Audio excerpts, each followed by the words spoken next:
ತಿಪ್ಪೇರುದ್ರಸ್ವಾಮಿ ಜಾತ್ರೆಯ ನಿಮಿತ್ತ ಜಾತ್ರೆಗೆ ಬರುವ ಭಕ್ತಾದಿಗಳಿಗೆ ಮೂಲಭೂತ ಸೌಲಭ್ಯ ಹಾಗೂ ಸ್ವಚ್ಛತೆಗೆ ಮೊದಲು ಆದ್ಯತೆ ನೀಡುವಂತೆ ಜಿಲ್ಲಾಧಿಕಾರಿ ಟಿ ವೆಂಕಟೇಶ್ ಅಧಿಕಾರಿಗಳಿಗೆ ಸೂಚನೆಯನ್ನ ನೀಡಿದರು.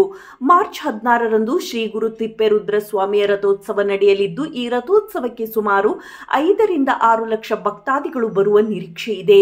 ಅತಿ ಹೆಚ್ಚು ಬಿಸಿಲು ಇರುವುದರಿಂದ ಭಕ್ತಾದಿಗಳಿಗೆ ಸಮರ್ಪಕವಾಗಿ ಶುದ್ಧ ಕುಡಿಯುವ ನೀರು ಒದಗಿಸಬೇಕೆಂದು ಪಟ್ಟಣ ಪಂಚಾಯಿತಿ ಮುಖ್ಯಾಧಿಕಾರಿ ಓ ಶ್ರೀನಿವಾಸ್ ಅವರಿಗೆ ಜಿಲ್ಲಾಧಿಕಾರಿ ಟಿ ವೆಂಕಟೇಶ್ ಸೂಚನೆಯನ್ನ ನೀಡಿದರು. ಚಳ್ಳಕೆರೆ ಏರಿ ಮೇಲೆ ವಿದ್ಯುತ್ ದೀಪ, ಸಿಸಿ ಕ್ಯಾಮೆರಾ, ಬ್ಯಾರಿಕೇಡ್, ಪೊಲೀಸ್ ಬಿಗಿ ಬಂದೋಬಸ್ತ್ ವ್ಯವಸ್ಥೆಯನ್ನು ಕಲ್ಪಿಸಬೇಕು.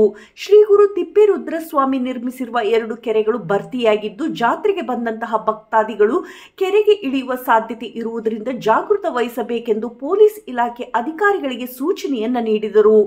ತೇರು ಬೀದಿ ಡಾಂಬರೀಕರಣ ಮಾಡಿದ ಮೇಲೆ ಪೌಡರ್ ಹಾಕಬೇಕು. ತೇರು ಸಾಗಲು ಯಾವುದೇ ಅಡಚಣೆಯಾಗದಂತೆ ಕ್ರಮ ವಹಿಸಬೇಕು. ಪಟ್ಟಣದ ಎಲ್ಲಾ ಕಡೆಗಳಲ್ಲಿ ಕಸದ ಡಬ್ಬಿಗಳನ್ನು ಇಡಬೇಕು. ಪಟ್ಟಣದಲ್ಲಿ ತಂಡಗಳನ್ನು ರಚಿಸಿಕೊಂಡು ಸ್ವಚ್ಛತೆಗೆ ಮೊದಲ ಆದ್ಯತೆ ನೀಡುವಂತೆ ಪಟ್ಟಣ ಪಂಚಾಯಿತಿ ಮುಖ್ಯಾಧಿಕಾರಿಗೆ ಸೂಚನೆಯನ್ನ ನೀಡಿದರು.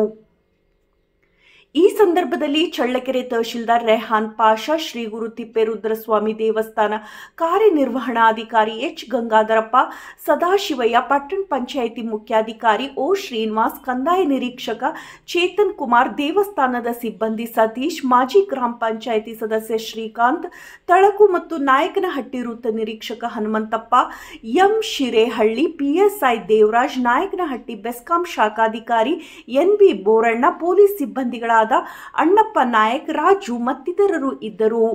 ವರದಿ ಕೆಟಿ ಓಬ್ಳೇಶ್, ನಲಗೇತನಹಟ್ಟಿ.